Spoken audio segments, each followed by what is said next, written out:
사랑합니다. 성도 여러분, 오늘도 성령께서 함께 하시기를 기도합니다. 욥기 37장 5절과 13, 14절 말씀 읽어드리겠습니다. 하나님은 놀라운 음성을 내시며 우리가 헤아릴 수 없는 큰 일을 행하시느니라. 혹은 징계를 위하여, 혹은 땅을 위하여, 혹은 긍휼을 위하여 그가 이런 일을 생기게 하시느니라. 욥이여, 이것을 듣고 가만히 서서 하나님의 오묘한 일을 깨달으라. 아멘. 엘리후가 욥에게 권면한 말씀입니다. 하나님께서는 다양한 방법으로 말씀하시고 일하신다고 엘리후는 계속해서 이야기했죠.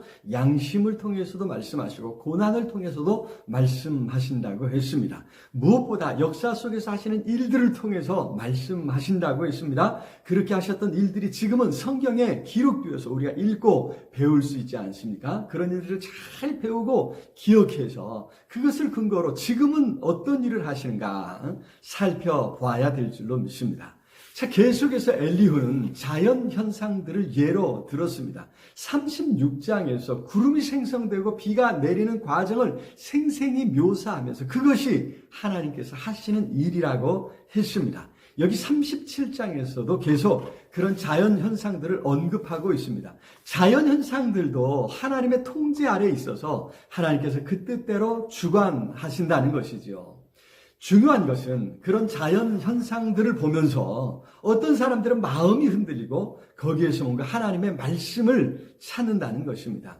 그렇습니다. 하나님께서는 그런 자연 현상들을 통해서도 말씀하십니다. 그 속에 하나님의 음성이 있습니다. 생각해보면 하나님의 음성이 얼마나 큰지 온 세상을 울리고 있지 않습니까? 하나님은 놀라운 음성을 내시며 그렇습니다. 그래서 그 속에서 하나님의 음성을 잘 분간해내야 하는데 문제는 우리가 헤아릴 수 없는 큰 일을 행하시느니라에 있습니다. 하나님이 하시는 일을 어떻게 우리가 모두 다 헤아릴 수 있다는 말입니까?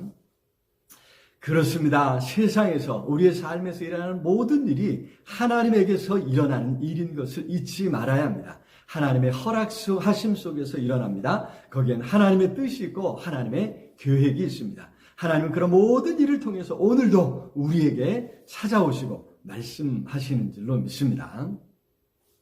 자, 문제는 하나님께서 하시는 그런 모든 일들 속에서 그 뜻을 찾고 그 하시려는 말씀을 찾는 것이 그렇게 쉽지만은 않다는 것입니다.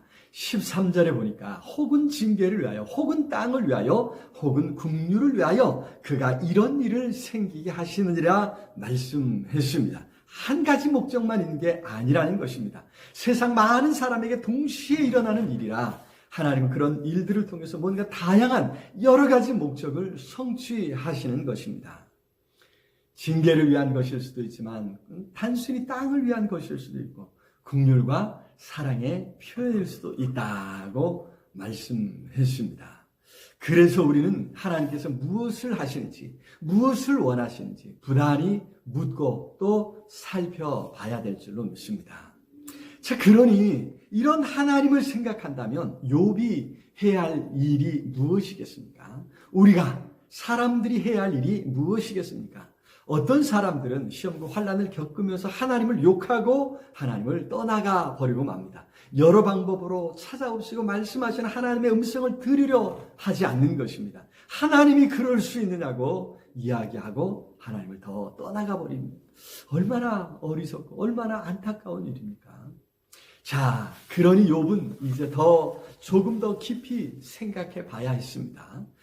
엘리후는 14절에서 욥이여 이것을 듣고 가만히 있어서 하나님의 오묘한 일을 깨달으라 당부하고 있습니다. 물론 그가 겪는 고난이 너무 힘들고 어렵지만 그렇더라도 하나님에 대해서 건방지게 말하던 것은 멈춰야 하는 것입니다. 친구들이 그렇게 닥달하고 힘겹게 했지만 그렇더라도 하나님께서 하시는 일들이 얼마나 오묘한 일인지를 잊지 말아야 했습니다.